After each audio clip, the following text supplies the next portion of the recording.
శ్రీ శార్వరీనామ సంవత్సరం మేషరాశి ఫలితాలు.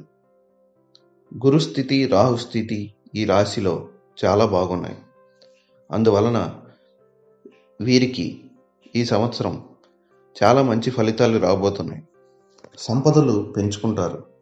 తల్లి తరపు ఆస్తి కలిసి వస్తుంది. ఆరోగ్యం, ఉద్యోగం అన్నీ కలిసి వస్తాయి. ఆరోగ్యం చాలా బాగుంటుంది.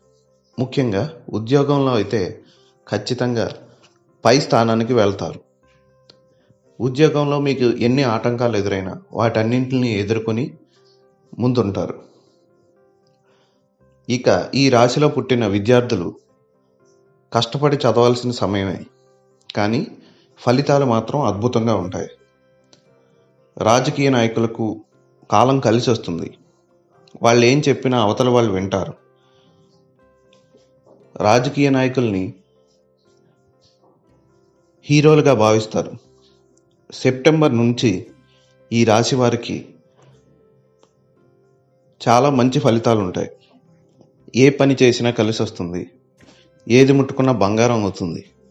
గురు స్థితి చాలా మంచిగా ఉండడం వల్ల బుద్ధి బలం, మనశ్శాంతి ఈ రాశి వారికి ఆనందాన్ని ఇస్తాయి. అయితే ఈ రాశి వారు ముఖ్యంగా కొన్ని విషయాల్లో జాగ్రత్తలు తీసుకోవాలి. అవి ఏంటంటే, తలనొప్పి, కీళ్ళ నొప్పులు ఎక్కువగా బాధిస్తాయి. వాటి గురించి శ్రద్ధ వహించాలి. బంధువులతో గొడవలు పడుతూ కాలాన్ని వృధా చేసుకోకండి. బంధువులకి ఎంత దూరంగా ఉంటే అంత మంచిది. మీ నోటి దొరుస్తనం వల్ల కూడా కొన్ని ఇబ్బందులు ఎదుర్కోవచ్చు. ఏదైనా అగ్రిమెంట్లు, లావాదేవీల్లో సంతకం చేసేటప్పుడు 100 సార్లు ఆలోచించి చేయాలి. లేకపోతే చిక్కుల్లో ఇరుక్కోవచ్చు.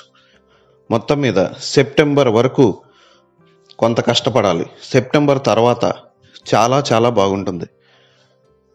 నవగ్రహ ఆరాధన చేసి సాయినాథుని దర్శనం చేసుకుంటే అంతా బాగుంటుంది. మేషరాశి వారు పైన చెప్పిన తగు జాగ్రత్తలు పాటించి జీవితంలో ముందుకెళ్లాలని కోరుకుంటున్నాం. ప్రతి జాతకంలోనూ మంచి చెడు రెండూ ఉంటాయి. మంచి రోజులు, చెడు రోజులు రెండూ ఉంటాయి.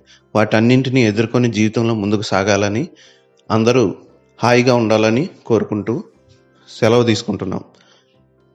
ఓం నమో వెంకటేశాయ.